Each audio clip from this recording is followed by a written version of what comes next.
wanta kana uumatu wanta Isa katatu siin waa'ee dubartii deebisana. qofa laal. No uffataatii miti hin deebista wata akkasin rakko laaftuudha malee.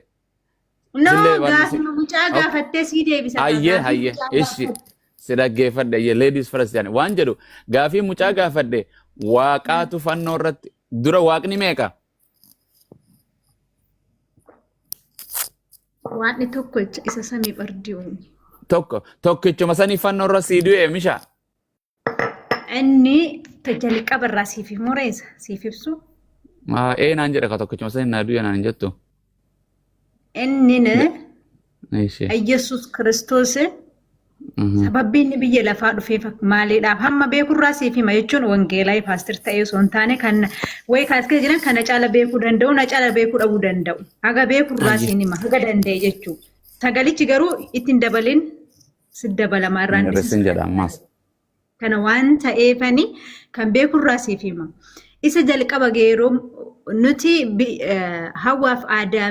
hawaan addamiin darara cubbuu erga nyaachiste gatii keessaa baatu. Dubartiin nyaachisee mi? Dubartiin nyaachise moo bofaan nyaachise? Itti haasa'e kaa seexana kaa hojii seexanaatiin dogoggorse kaa. Hojii yakka kan dalage. Waa bofti fidee itti kenne hiree adamitti dubartii masitti kennee miti hiree.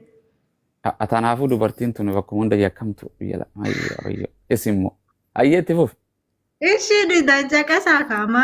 Ayyee caqasaan jira. Kanaafuu waaqayyo mee maalaan godhare namni bifa biraa wayi bineensa ta'e amma bineensi yoo sitti dhufe ofirraa wayi loltaa wayi si nyaataa wayi ofirraa loltee faccistee wayi ajjeesta miti. Ofitti hin dhiistu. Akkas. Waaqayyo beekaa waan ta'eefi waaqayyo araara biyya lafaa nu islaama kiristaana qofaa miti Yesuus Kiristoos kan du'e.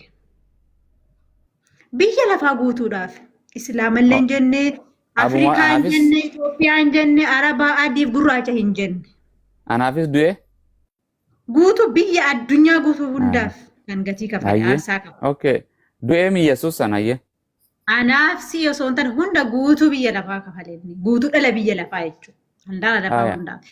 Garuu inni gatii kafale sababbiin hafuuraan qulqulluudhaan ama bineensi yoo sitti dhufe hin ajjeesoo isi nyaata waan ta'e waaqayyo beekaadha waan ta'eef maali akkamitti dhufe hafuura qulqulluun Maariyaameen hafuuraadhaanii mire isiin dingilii turte. Eenyu dingilii turte? Maariyaaman dingiliin turellee hin jenne qaama biraa dingilii jedheen eeyyee. Akkas kaa Maariyaam hin dubbanne. Isa amma isa tikkilii dubbachaa jirraabe mana mormitan. Jechuun dubbadhu maatu. Hafuura qulqulluudhaan dhalatte isiin dingiliidhaan Yesuus Kiristoos hafuuradhaan isheen sa'a sodaattee dararamaa turte miti maafi dhiira siin beektu waan ta'eef. Dhalte yaa ilma hafuura qulqulluun ilma kana dhalte ilma kana du'e mi? Ilmi kun maalinni sababbiin biyya lafaa dhufee maanni waggaa 40 waan wangeellee akka jedhutti gartee warra akka hoolotaa badan gartee karaa irraa goran gartee mana Israa'el keessaa karaa waaqayyootitti yaamu waaqayyoon barsiisuu dhugicha barsiisuu seera waaqayyoo barsiisuu jireenya bara bara akka argatan kana barsiisuudha. Lubbuu biyya lafaa irraa fuudhu. Biyya lafaa barsiisaa ture. Sa'aatii Yesuus Kiristoos sa'aatii barsiisaa ture garuu qabeenyi hundi harka isaati qabeenya kennaa ture ree qabeenya raabsaa ture ree inni. Isa kana kan erge eenyu iyyee? Dandeenya. Isa kana iyyee cubbuu keenyaaf jedhee dhufee du'ee miti. Cubbuu keenyaaf jedhee du'ee miti. Eessitti dhufa kaasas. Irra jirra. Gabaabsoo barbaadeeti bara du'e kan du'e sana eenyutti deemuu jira kan du'e sana Yesuusii miti ka biyya lafaatiif cubbuu ilma namaatiif kan du'e. Cubbuu nuti hojjanne waan dalaggaa kennaaf. Hayyee haa taatu. Ilma ofii tokkocha aarsaa godhe. Okay. Hunda kennaaf. Eenyutu ilma isaa aarsaa godhe? Waaqayyotu aarsaa godhe ilma ofii. Ilma ofii tokko qabu karaanis jireenya. Beekee amma fakkeenyaaf ilma tokkicha. Gara abbaatti dhaqan anadha jedhe kallattiin. Beekee. Barumsa inni barsiisanii namni barumsa isaa san seera isaa kurrannan san seeraan hojjate gara abbaa isaa kallattii inni deemee ture. Namni gara abbaa isaatti dhaquu danda'uun jechuun gartee gara abbaatitti yaama Yesuus gartee karaa dhugi gara waaqayyo karaa kiyyaa malee gara abbaan dheeyxanii jedhe waan jedhe fakkeenyaaf waan jedhe waan okay kan cubbuu keenyaaf jedhee wareegame san ilma moo waaqa? Ilma ofii tokkocha qabu aarsaa kenne. Waaqaa mitiimi kan aarsaa ta'e san. Ilma ofii tokkocha qabu aarsaa kenne biyya lafaa. Amma fakkeenyaaf ati yoo ilma kiyya intala tiyya taate yoon aarsaadhaaf si kanne anaa miti kan aarsaa ta'e sii miti. Ani hin kennu kaan danda'e ilma tokkocha. Hin kennu anis hin kennu anis dhugaa hin kennu anis. Waaqayyoon okay sigaa beekee okay ilma waaqayyootu aarsaa nuu ta'e moo waaqaatu aarsaa nuu ta'e? Ilma waaqayyootu. Duutee ni kaata guyyaa tokko. Nanka garuu bara baraan jira. Okay eenyutu du'aa Yesuusan du'aa san eenyutu kaase warra du'an keessa eenyu isa kaase hojii ergamoota keessatti? Sirriidha isa waaqayyo abbaatu kaase.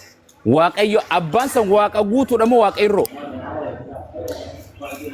Inni irrattus maaltu res? Okay osoo abbaan hin kaafne Yesuus ni kaa?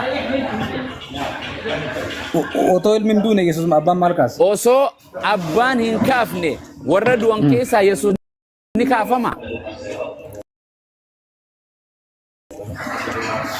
Otoo abbaan hin ergine inni sin du'u. Ansa sin gaafan osoo abbaan Yesuus du'a qabrii keessaa hin kaasne ni kaa Yesuus ni kaa hin ka'u naan jirra gaansi kanna. Ela inni akka inni du'aa ka'u. Noosa si gaafan waaqayyo ni du'a. Namni du'aa ka'a. Namni moo eni ka namni ni ka Yesuus Alazaar illee du'aa kee deebi'ee du'e. Deebi'ee du'e. Yesuus namaa miti yeroo duusan. Du'aa ka'eera bara baraan jiraata. Yeroo duusan nama moo waaqa? Namummaa isaatiin du'eera. Namummaan du'e namummaa isaa san eenyu kaase? Ela namummaa isaatiin hin du'e waaqummaa isaa jira. Waaqummaan isaa isa jira. Keessaa ta'e addaan boonaan hin jenne sekeendii takkaaf addaan boonaan hin jenne. Waaqayyo abbaa wajjin tokko. Tokkoo miti abbaan na caaloo jedha. Zaatii suumaniitti isaatiin jedheessa. Kanaafuu yeroo gartee yeroo nama ta'e kana addaa baha addaan hin ba'uumi waaqaaf namummaan isaa. Ela hiumaniitti isaas. Okay si gaafadha. Divaniitti isaas dasseemee. Akkata kan ta'in gaafa Yesuus biyya lafaarra jiru waaqayyo abbaan eessa jira? Isuma bira jira, isuma keessa jira. Inni waaqayyo abbaa keessa, inni immoo waaqayyo ilma keessa akkas sadasa. Gara waaqayyo kootii fi gara abbaa kootiif abbaa keessanii waliin baa yeroo jedhu Yohaannis 20:17 Maariyaam Magdaleena yeroo san abbaan eessa jira? Isa keessa waaqarra jira. Humanity isaatiin humanity. Humanity yeroo biyya lafaa Yesuus namummaan jiru waaqayyoon abbaan eessa jira? Isa keessa jira moo waaqarra jira? Inni nama jettamiiti. Namaan jedhe Yesuus jedhe ani namaa jedhe Yesuus. Ishi namni cubbuu namaa dhiisuu danda'a? Namni cubbuu namaa dhiisuu danda'a? Ni danda'a ani si dhiisuu hin danda'a akkuma jedhu Luqaas keessatti akkuma nuti cubbuu walii dhiifnutti yaa waaqayyo keenya isa waaqayyo cubbuu keenya nuu dhiisi sooraa irraa fi boru nuu kan jedhaati kadhadhaa jedhe namni walii dhiisuu ni danda'a cubbuu. No cubbuun ati namaa dhiif tokko yoo nama walitti buute yoo. Ni dhiisa cubbuu fakkeenyaaf. Birri kiyya yoo saamte birri saamuu yakka moo yakkaami cubbu moo cubbuu miti? Yakka cubbuudha. Nama arrabsuun cubbu moo cubbuu miti? Daseen. Nama ajjeesuun cubbu moo cubbuu miti? Sanuma. Nama narraa hojjefte birri kiyya yoo saamte na arrabsi si dhiisuu hin danda'uun? Dhiisuu dandeessaa? Amen. Eenyuun danda'a? Without any mana murtii tokko malee. Yes, absolutely. In barbaadu birreessi waan akka gumaas barbaadu sin jedhee kun akka achi bira kooti. Waan jedhu Yesuus Kiristoos gaafa biyya lafaarra barsiisuu ture waaqayyo abbaan eessa jira? Isuma bira jira. Isa bira jira ragaan akan. Gargar hin ba'anii walitti si makaman jedhee. Yaa abbaa yaa isa waaqarra jirtu jedhaa kadhadhaa jedhe Yesuus Kiristoos. Gaafa nu bira deeme akka inni gara ol ba'u waan beekuuf akka nuti immoo asitti waan beekuuf fakkeenyaa akka jirta kadhannu. Okay Yesuus Kiristoos Yohaannis Bongeelaan si dubbisa dhaggeeffadhu. Bongeela Yohaannis boqonnaa 17 lakkoofsa 3 amma kanatti adda baana yee. Bongeela Yohaannis boqonnaa 17 lakkoofsa 3 akkana jedha. Wangeela Yohaannis boqonnaa 17 akkana jedha. Dubbii kana erga dubbatee booddee Yesuus gara waaqaatti ol ilaale. Eessa ol ilaale? Eessa ol ilaale? Jedhe. Read it. gara waaqaatitti ol ilaalee gara waaqaatitti ol ilaalaa yaa abbaa yarichi ga'ee jira. Eenyuun waaqatti ol ilaalee waaqessa isa ol ilaalee eenyuun yarichi ga'ee jira jedheen. Yeshi. Eessa jira waaqayyo yeroo gara waaqaa ol ilaalu waaqayyo abbaan eessa jira? Humanity isaati kun kan agarsiisu. Yeruma san humanity waaqayyoon abbaan humanity ni jiru eessa jira waaqayyoon abbaan yeroo yesu ol ilaalee yaa abbaa yarichi ga'eera yeroo jedhu. Kudha tokko 22 moo dhaqi dubbise mee 22. No kana deebisi osoo kanaa dura yeroo san eessa jira waaqayyo abbaan? Versi odon taane achuma Versi ittiif an tokkoffaarraa hin eegalee bar tokkoffaarraa hin eegale 17 tokkorraa hin eegale dubbii kana erga dubbatee booddee tokkoffaarraa 17 dubbii kana erga dubbatee booddee Yesuus gara waaqaatitti ol ilaalee yaa abbaa yarichi geera ilmi kee ulfina akka siif kennuuf ilma kee gara keetti ol fudhadhu garamitti ol fudhadhu jedheen garamitti eessa jira waaqayyoon abbaan yeroo sana eessa jira ila yeroo sanatti namummaa isaatiin inni lafarra namummaa Yesuus gaafa jiru waaqayyo abbaan eessa jira yeroo Yesuus ulfina kenniif ol na fudhadhu jedhuun waaqayyoon waaqarra jira moo lafa jira abbaan waaqayyo abbaa yoomiyyuu gaara jira goobas